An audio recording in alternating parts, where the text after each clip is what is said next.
Well, Bishop Gregory Parks, thank you so much for joining us, and happy Easter. Thank you, Craig. Happy Easter to you. Easter is the most joyful day in the Christian calendar. It commemorates the resurrection of Jesus. So doing, according to faith, he redeemed mankind. Why then must he have suffered in order to bring people closer to God? Well, I think God could have chosen to redeem the world in many different ways, but he chose to do so through the suffering of his son, through the death of his son.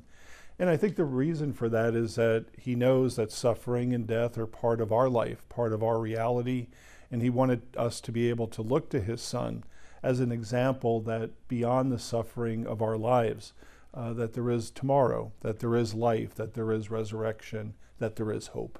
And if that was God's plan, how does that intersect with free will? What would have stopped Caiaphas or Pontius Pilate from exercising the free will to free Jesus? So God gave us free will, of course, out of love for us. He wanted us to make our own choices and decisions. He invites us to love him, but he doesn't force us to do so. I think, of course, God is eternal, so he's not living in a temporal sphere like we are. But I believe in his greater plan that he knew that this is the way that things would play out. Months after the hurricanes, we have a lot of people across our community still suffering, still displaced from hurricanes Milton and Helene. How do you console them? And also, how can they draw inner spiritual strength through the commemoration of Easter? Yeah, so as you say, so many people suffered during those storms and immediately after, and are still in the process of trying to rebuild their lives and their homes.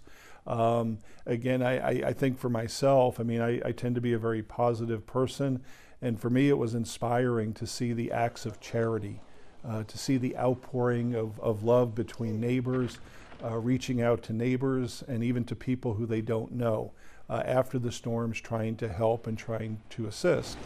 Here in our own diocese in St. Petersburg, we've received donations from all over the United States, from individuals who have never been here or don't know our diocese, but yet they want to help people to rebuild their lives. Faith is a critical, integral part of Christianity, of course, but the Catholic Church also holds that anyone and everyone can still be redeemed, including those who do not come to faith for whatever reason. How does that sink, and why are both concepts so important to the Christian tradition? Yeah. So we believe the most sure way of being saved, of salvation, is of course to be baptized and to be a person of faith. However, the Church also teaches that by ways that are unknown to us, that God can bring somebody to salvation. That's part of the greatness of God and his love, that no one is beyond redemption. But again, I would say the surest way we believe is through baptism and by living a life of faith. Pope Francis has gone through some significant health trials, has been doing fairly well considering what he was up against. On this Easter, and you see how he is doing compared to where he's been, what goes through your head and heart? Well, the Holy Father is really an inspiration.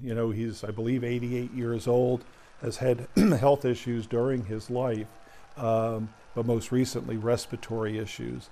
And it's inspiring to see, even now that he's out of the hospital, he's making efforts to be present to the faithful and to bring his own suffering to the world, placing that before people so that they're able to see him and gain inspiration through his own suffering and endurance.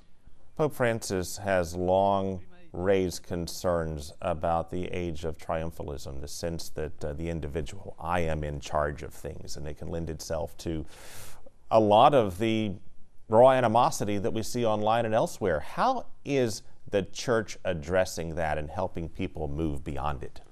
Yeah, we need to recognize that that all things depend upon God, right? And that without him in our lives that we are lost.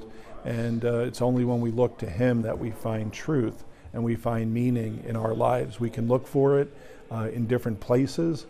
We can think it's all about us, but in the end we're powerless. Really we depend upon him to lead us and guide us to where he created us to be. I cover the science beat, and when you do that, one thing you discover pretty quickly is that Science and math will tell you that the universe is not what it seems to be to you, to me, to anybody watching. And as we continue to at least partly solve the mysteries of existence, and we are going in that direction, do you think that will bring people closer to faith or push them farther away? Well, I hope it'll bring them closer to faith. We believe in our church, in the Catholic Church, that faith and reason are not opposed to each other, but rather they are complementary, that they work together and enable us to discover truth. In fact, it was St. John Paul II in one of his writings said that faith and reason are like two wings upon which the human spirit rises to the knowledge of the truth. So again, we respect science, but we also use science along with faith to discover truth. Bishop Parks, happy Easter and thank you for your time. Thank you, Craig. Happy Easter to you.